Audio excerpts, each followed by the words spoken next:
നമുക്കറിയാവുന്ന പോലെ പാപ്പ കഴിഞ്ഞ ഏതാനും മാസങ്ങളായി വലിയ രോഗാവസ്ഥയിലായിരുന്നു. ജമേലി ആശുപത്രിയിൽ നിന്ന് മാർപ്പാപ്പയെ ഡിസ്ചാർജ് ചെയ്ത് കഴിഞ്ഞപ്പോൾ അടുത്ത 2 മാസത്തേക്ക് പാപ്പ വിശ്രമത്തിലായിരിക്കും എന്നാണ് നമ്മളോട് പറഞ്ഞിരുന്നത്.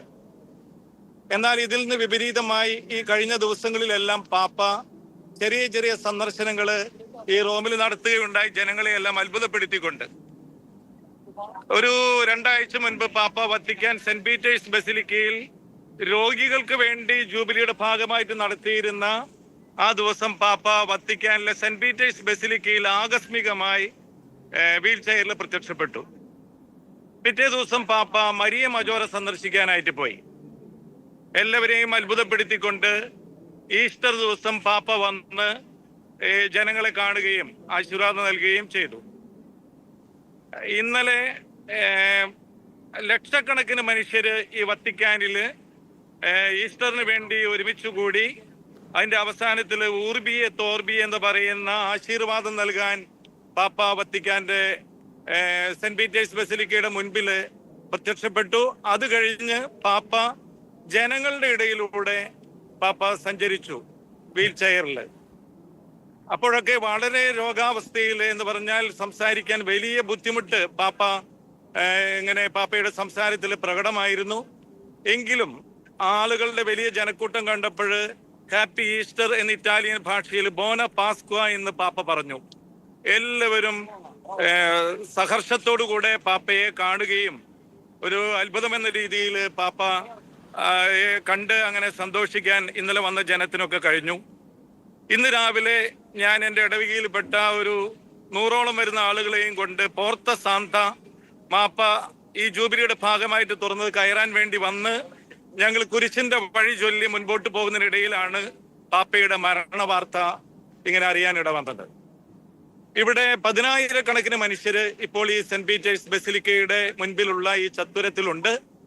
ആളുകള് പതിവ് പോലെ ഇവിടെ വന്ന് ഈ ബസിലിക്ക കയറി ഇറങ്ങുന്നതിനിടയിലാണ് ഇങ്ങനെ ഒരു ദുഃഖ വാർത്ത ഇവിടെ പുറത്തു വന്നതും ജനങ്ങളൊക്കെ എല്ലാവരും വളരെ ദുഃഖാർത്തരായിട്ടാണ് സത്യം പറഞ്ഞാൽ ഈ ഒരു സന്ദേശം കേട്ടിരിക്കുന്നത്. ഇനി തുടർന്നുള്ള നടപടികളെല്ലാം പിന്നീട് നടക്കും. എന്നാൽ പാപ്പയുടെ മരണവാർത്ത സ്ഥിരീകരിച്ചുകൊണ്ടുള്ള ഔദ്യോഗികമായിട്ടുള്ള പ്രഖ്യാപനം അധികം താമസിയാതെ അതിനോട് ബന്ധപ്പെട്ടവർ നടത്തും എന്നാണ് ഞാൻ വിശ്വസിക്കുന്നത്. മറ്റു കാര്യങ്ങളെല്ലാം തുടർന്ന് സാവധാനം പോലെ ജനങ്ങളെ അറിയിക്കുന്നതും കാര്യങ്ങൾ മുന്നോട്ട് പോകുന്നതുമായിരിക്കും. ഫാദർ, ഇനിയുള്ള നടപടിക്രമങ്ങൾ എങ്ങനെയായിരിക്കും എന്നാണ് നമുക്ക് മനസ്സിലാക്കാൻ കഴിയുന്നത്? വിശദ വിവരങ്ങളൊന്നും നമുക്കിപ്പോൾ പറയാനായിട്ട് അറിഞ്ഞുകൂടാ. ഒരു കാര്യം മാത്രം നമുക്കറിയാം, പാപ്പ തന്റെ മരണത്തിന് ശേഷം തന്നെ അടക്കേണ്ട സ്ഥലത്തെ കുറിച്ച് കൃത്യമായിട്ട് പറഞ്ഞിട്ടുണ്ട്. സാധാരണ മാർപ്പാപ്പമാരെ അടക്കുന്നത് എൻ്റെ പുറകിൽ കാണുന്ന ഈ സെന്റ് പീറ്റേഴ്സ് ബസിലിക്കയുടെ പള്ളിയുടെ താഴെയുള്ള മാർപ്പാപ്പമാരെ അടക്കുന്ന സ്ഥലത്താണ്. എന്നാൽ അതിൽ നിന്ന് വിപരീതമായി പാപ്പ പ്രത്യേകമായിട്ട് ആവശ്യപ്പെട്ടിരിക്കുന്നത് മരിയ മജോറെ എന്ന് പറയുന്ന ബസിലിക്കയിൽ തന്നെ അടക്കണം എന്ന് പാപ്പ ആവശ്യപ്പെട്ടിട്ടുണ്ട്. അത്രയും കാര്യങ്ങളൊക്കെയാണ് നമുക്ക് അറിയാവുന്നത്. കൂടുതൽ കാര്യങ്ങളെല്ലാം ഇവിടെ നിന്ന് അനൗൺസ് ചെയ്യുന്നതിനനുസരിച്ച് നമുക്കറിയാൻ കഴിയും എന്നാണ് ഞാൻ വിശ്വസിക്കുന്നത്. ഫാദർ, നമുക്കറിയാം മാർപ്പാപ്പ ജമേലി ആശുപത്രിയിൽ കിടന്ന സമയത്ത് ഒരുപാട് ജനക്കൂട്ടങ്ങൾ അങ്ങോട്ട് ഒഴുകിയെത്തുന്ന സാഹചര്യം ഉണ്ടായിരുന്നു. ഇപ്പോൾ അവിടുത്തെ എങ്ങനെയാണ് ജനക്കൂട്ടങ്ങളുടെ അവസ്ഥ എങ്ങനെയാണ്? ഇപ്പോൾ സത്യം പറഞ്ഞാൽ മരണവാർത്ത അറിഞ്ഞിട്ട് വന്നിരിക്കുന്നതല്ല. ഇപ്പോൾ എൻ്റെ ഈ പുറകിൽ ബസിലിക്കയുടെ മുൻപിൽ കാണുന്ന ഈ ജനക്കൂട്ടം ഇന്ന് ഈസ്റ്ററിന് ശേഷം ഇവിടെ ഇറ്റലിയിൽ അവധി ദിവസമാണ്. പാസ്ക്വേത്ത എന്ന് പറയും. ഈ ഈസ്റ്ററിന്റെ പിറ്റേ ദിവസം ഇറ്റലി അവധി ദിവസമാണ്. അതുകൊണ്ട് തന്നെ 10,000-കണക്കിന് ഒരു പക്ഷെ അതിലും കൂടുതൽ ജനങ്ങളാണ് ഇപ്പോൾ ഈ സെന്റ് പീറ്റേഴ്സ് സ്ക്വയറിൽ വന്നിരിക്കുന്നത്. അവരാരും പാപ്പയുടെ മരണവാർത്ത അറിഞ്ഞിട്ട് വന്നിരിക്കുന്നതല്ല, മറിച്ച് പാപ്പയെ കാണാനും അതല്ലെങ്കിൽ പാപ്പയുടെ സാന്നിധ്യമുള്ള ഈ ബസിലിക്കയിൽ വന്ന് പാപ്പയ്ക്ക് വേണ്ടി പ്രാർത്ഥിക്കാനും ഒക്കെ എത്തിയിരിക്കുന്ന ജനക്കൂട്ടമാണ് ഇവിടെ ഇപ്പോൾ കണ്ടുകൊണ്ടിരിക്കുന്നത്. വലിയ ജനക്കൂട്ടമാണ് സത്യം പറഞ്ഞാൽ ഈ സ്ക്വയറിലുള്ളത്. 10,000-കണക്കിനല്ല, അതിന്റെ അപ്പുറത്തെ ആളുകള് ഈ സ്ക്വയറിൽ നിറഞ്ഞു നിൽക്കുകയാണ്.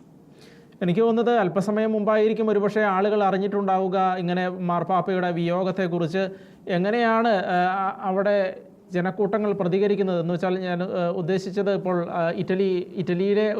ഇറ്റലിയാണ് വത്തിക്കാൻ്റെ എല്ലാ കാര്യങ്ങളും നോക്കുന്നത്, അടക്കമുള്ള കാര്യങ്ങൾ നോക്കുന്നത്. അപ്പോൾ എങ്ങനെയാണ് ആളുകളുടെ ഒരു പ്രതികരണം ഇറ്റലിയിൽ? ഞങ്ങൾ ഇന്ന് കുരിശിന്റെ വഴി എന്ന് പറഞ്ഞാൽ ഇവിടെ ജൂബിലിയുടെ ഭാഗമായിട്ട് വിശുദ്ധ വാതിൽ കയറാൻ വരുന്നവർക്ക് സെന്റ് പീറ്റേഴ്സ് ബസിലിക്കയുടെ മുൻപിൽ ഏകദേശം 1 കിലോമീറ്റർ അപ്പുറത്ത് നിന്ന് ഒരു പ്രത്യേകമായ വഴി തയ്യാറാക്കിയിട്ടാണ് ഈ പോർത്ത സാന്ത കയറാൻ വരുന്നവര് പ്രാർത്ഥിച്ചു വരുന്നത്. അപ്പോൾ ഞങ്ങൾ ആ പ്രാർത്ഥന ചൊല്ലി വരുമ്പോൾ വഴിയിലെ 2 ഭാഗത്ത് നിന്നിരുന്ന വോളണ്ടിയേഴ്സ് വളരെ ദുഃഖത്തോടു കൂടെ ഈ ഞങ്ങളുടെ യാത്രയുടെ മുൻപിൽ നിന്ന് എന്നോട് വന്ന് പറഞ്ഞു, അച്ഛാ, പാപ്പ മരിച്ചിരിക്കുന്നു എന്ന് പറഞ്ഞാൽ വളരെ ദുഃഖകരമായിട്ടുള്ള ഒരു വാർത്തയായിട്ടാണ് ഇവിടെയുള്ള ജനങ്ങളൊക്കെ ഇതിനെ കാണുന്നത്. പാപ്പ 88 വയസ്സുണ്ടെങ്കിലും ജനഹൃദയങ്ങളിൽ അതുപോലെ സ്ഥാനം പിടിച്ച ഒരു പാപ്പയാണ്. പാപ്പയുടെ ദേഹവിയോഗം എല്ലാവർക്കും വലിയ ദുഃഖമാണ്. ഇനിയുള്ള ദിവസങ്ങളിൽ തീർച്ചയായിട്ടും മരണവാർത്ത അറിഞ്ഞതിന് ശേഷം ആളുകള് വത്തിക്കാനിലേക്ക് ഒഴുകും എന്നാണ് ഞാൻ വിശ്വസിക്കുന്നത്. വളരെ നന്ദി ഫാദർ, ഞങ്ങളോട് ഈ വിഷയത്തിൽ പ്രതികരിച്ചതിന്. വളരെ നന്ദി ഞങ്ങളോട് പ്രതികരിച്ചതിന്. വളരെ കൃത്യസമയത്ത് വന്ന് പെട്ടത്. കാരണം ഞങ്ങൾ കുരിശിന്റെ വഴി ചൊല്ലി വിശുദ്ധ വാതിൽ കയറാൻ വേണ്ടി വന്നതാണ്. ആ സമയത്ത് തന്നെയാണ് പാപ്പയുടെ ദേഹവിയോഗം ഔദ്യോഗികമായിട്ട് അറിയുന്നതും. ഒരു പക്ഷേ ആദ്യമായിട്ട് വത്തിക്കാനിൽ വന്ന് ഈ ഒരു സന്ദർഭത്തിൽ പ്രാർത്ഥിക്കാൻ കഴിഞ്ഞ ഒരു ഗ്രൂപ്പാണ് ഞങ്ങൾക്ക് അതിൽ വലിയ ചാരിതാർത്ഥ്യമുണ്ട്. ഞാൻ പല പ്രാവശ്യം പാപ്പയെ അടുത്ത് കാണാൻ എനിക്ക് ഭാഗ്യം കിട്ടിയിട്ടുണ്ട്. അപ്പൊ അതുകൊണ്ട് തന്നെ ഇങ്ങനെ ഒരു സന്ദർഭത്തിൽ ഇവിടെ വന്നു എന്നുള്ളത് ഒരു ദൈവ നിയോഗമായിട്ട് ഞാൻ കാണുന്നു. പാപ്പയുടെ ആത്മശാന്തിക്ക് വേണ്ടി ഹൃദയപൂർവ്വം ഞാൻ പ്രാർത്ഥിക്കുന്നു. ഫാദർ, മറ്റെന്തെങ്കിലും കാര്യങ്ങൾ കൂടി പ്രേക്ഷകരോട് പങ്കുവെക്കണമെന്ന് ഫാദറിന് തോന്നുന്നുണ്ടോ? ഇപ്പോൾ അവിടുത്തെ എന്തെങ്കിലും പ്രത്യേകമായിട്ടുള്ള കാര്യങ്ങൾ എന്തെങ്കിലും? എനിക്ക് തോന്നുന്നു ലോകം ഇത്രയധികം വ്യക്തിപരമായിട്ട് അറിഞ്ഞ മറ്റു പാപ്പയുണ്ടോ എന്ന് ഞാൻ സംശയിക്കുകയാണ്. 2013 പാപ്പ ബെനഡിക്ട് 16 മാർപ്പാപ്പ സ്ഥാനത്യാഗം ചെയ്ത സമയത്ത് പുതിയ പാപ്പയായിട്ട് 2013 മാർച്ച് 13 തെരഞ്ഞെടുക്കപ്പെട്ടു. ഈ അടുത്ത ദിവസം വത്തിക്കാന്റെ കാര്യാലയത്തിൽ വന്നപ്പോൾ തുർക്കിയിലേക്ക് പാപ്പ പോകാൻ വേണ്ടിയുള്ള യാത്രകൾ ക്രമീകരിച്ചുകൊണ്ടിരിക്കുകയായിരുന്നു. ഈ ജൂബിലി വർഷത്തിൽ പാപ്പ ചെയ്യാൻ ആഗ്രഹിച്ച ഏക വിദേശ യാത്ര തുർക്കിയിലേക്കുള്ള യാത്രയാണ്. വിദേശ യാത്രകളുടെ കാര്യങ്ങൾ നിയന്ത്രിക്കുന്ന ജോർജ് കൂവക്കാട്ട് കർദിനാൾ ഞങ്ങളോട് പറഞ്ഞു, ഈ ദിവസങ്ങളിൽ തുർക്കിയിൽ പോയി പാപ്പയുടെ സന്ദർശനത്തിന് വേണ്ട കാര്യങ്ങൾ ചെയ്തുകൊണ്ടിരിക്കുകയാണ്. അപ്പോൾ ഇത്രയും വലിയ രോഗാവസ്ഥയിലാണെങ്കിലും താൻ ഏറ്റെടുത്ത ദൗത്യങ്ങളിൽ ഒരല്പം പോലും കുറവ് വരുത്താതെ എല്ലാം കൃത്യമായിട്ട് ഇതുവരെയും ചെയ്ത ഒരു വലിയ വ്യക്തിത്വം, അതാണ് പരിശുദ്ധ പിതാവ്. എനിക്ക് തോന്നുന്നു ഇത്രയധികം ജനങ്ങള് സ്നേഹിച്ച മറ്റൊരു പാപ്പ ഈ ഒരു അടുത്ത കാലഘട്ടത്തിൽ ഉണ്ടായിട്ടില്ല എന്ന് വേണം മനസ്സിലാക്കാൻ. അതുകൊണ്ട് തന്നെ പാപ്പയുടെ ദേഹവിയോഗം വിശ്വാസികളെ സംബന്ധിച്ച് ഒരിക്കലും മറക്കാനാകാത്ത, അതല്ലെങ്കിൽ ഒരു വലിയ വിടവാണ് പാപ്പയുടെ ദേഹവിയോഗം. അതും ഇന്നലെ വരെ പ്രത്യക്ഷപ്പെട്ട് ജനങ്ങളുടെ ഇടയിലൂടെ സഞ്ചരിച്ച പാപ്പ ഇന്ന് മരിച്ചു എന്ന് കേൾക്കുന്നത് ഞങ്ങളെ സംബന്ധിച്ച് ഒരു ഷോക്കിംഗ് ആയിട്ടുള്ള ഒരു വാർത്തയാണ്. തീർച്ചയായിട്ടും കൂടുതൽ വിവരങ്ങൾ പിന്നീട് അറിയാൻ കഴിയും എന്ന് ഞാൻ വിശ്വസിക്കുന്നു. വളരെ നന്ദി ഫാദർ, ഞങ്ങളോട് പ്രതികരിച്ചു. വളരെ നന്ദി.